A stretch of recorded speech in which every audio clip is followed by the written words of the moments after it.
بسم اللہ الرحمن الرحیم۔ ببلو وائس کے دیکھنے اور سننے والے پیارے دوستوں کو السلام علیکم۔ سب پریشانیوں کو بھول کر تھوڑا سا مسکرا لے۔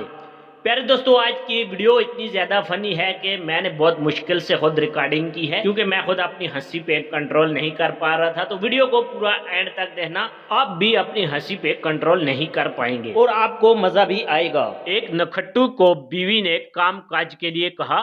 سست الوجود کے پاس اور تو کچھ نہ تھا، ایک مرغی تھی۔ اٹھائی اور بازار کو چل دیا کہ بیچ کے کاروبار کا آغاز کرے۔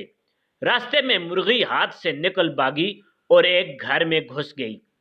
وہ مرغی کے پیچھے گھر کے اندر گھس گیا۔ مرغی کو پکڑ کے سیدھا ہوا ہی تھا کہ خوش روح خاتون خانہ پر نظر پڑی۔ ابھی نظر چار ہوئی تھی کہ باہر سے آہٹ سنائی دی۔ خاتون گھبرائی اور بولی کہ اس کا خاوند آ گیا ہے اور بہت شکی مزاج ہے اور ظالم بھی۔ خاتون نے جلدی سے اسے ایک الماری میں گھسا دیا، لیکن وہاں ایک صاحب پہلے سے تشریف فرما تھے۔ اب اندر دب کے نکھٹو کو کاروبار سوجا، آئیڈیا تو کسی جگہ بھی آ سکتا ہے۔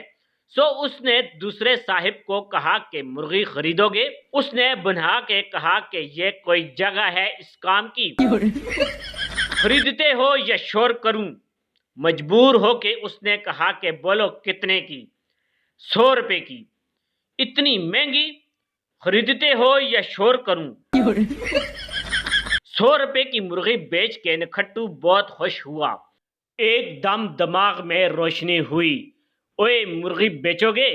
تمہارا دماغ تو خراب نہیں، بیچتے ہو یا کروں شور؟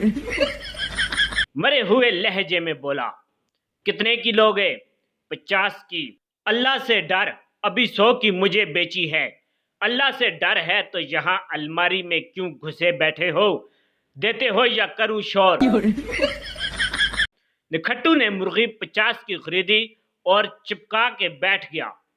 لیکن ابھی کہاں، ابھی تو بزنس شروع ہوا تھا۔ مرغی خریدو گے؟ اگر رقیب روس سیاہ باہر مورچہ سنبھالے نہ بیٹھا ہوتا تو وہ اس کا سر توڑ دیتا۔ لیکن بے بسی سے بولا، کتنے کی دو گے؟ چلو کیا یاد کرو گے، 80 روپے دے دو۔ حالانکہ ابھی میں نے یہ 100 کی بیچی تھی، لیکن واپس کسی طور واپس آ گئی۔ بے بسی کے شدید احساس کے ساتھ پہلے شخص نے مرغی خرید لی۔ مرغی بیچو گے؟ مرغی خریدو گے؟ بیچو گے؟ خریدو گے؟ قصہ مختصر، مرغی خریدتے اور بیچتے نکھٹو نے 400 روپے کما لیے۔ اور ہاں، بتانے کی بات کہ آخر میں مرغی اس نے واپس خرید لی۔ اس کامیاب تجارت کے بعد جب گھر لوٹا تو نیک دل بیوی نے سارا ماجرا سن کے حرام کمائی کا فتویٰ لگا دیا اور کہا کہ یہ کمائی گھر میں نہیں آئے گی۔ جھگڑا بڑھا تو اگلے روز قاضی شہر کے پاس جانے کا فیصلہ ہوا۔ اور ابھی تو رکو، کلائمیکس ابھی باقی۔ میاں بیوی قاضی کی عدالت میں پہنچے تو قاضی یہ کہہ کے عدالت چھوڑ بھاگا کہ ہوئے تم یہاں بھی آگے ہو، میں نے اب یہ مرغی نہیں خریدنی۔ پیارے دوستو، اگر آپ کو آج کی ویڈیو پسند آئی ہے تو پھر چینل کو سبسکرائب کر دیں، ویڈیو کو لائک اور شیئر ضرور کریں اور کمنٹس کر کے اپنی قیمتی رائے سے آگاہ ضرور فرمائیں۔ ملتے ہیں انشاءاللہ کسی اور ویڈیو میں، تب تک کے لیے اللہ حافظ۔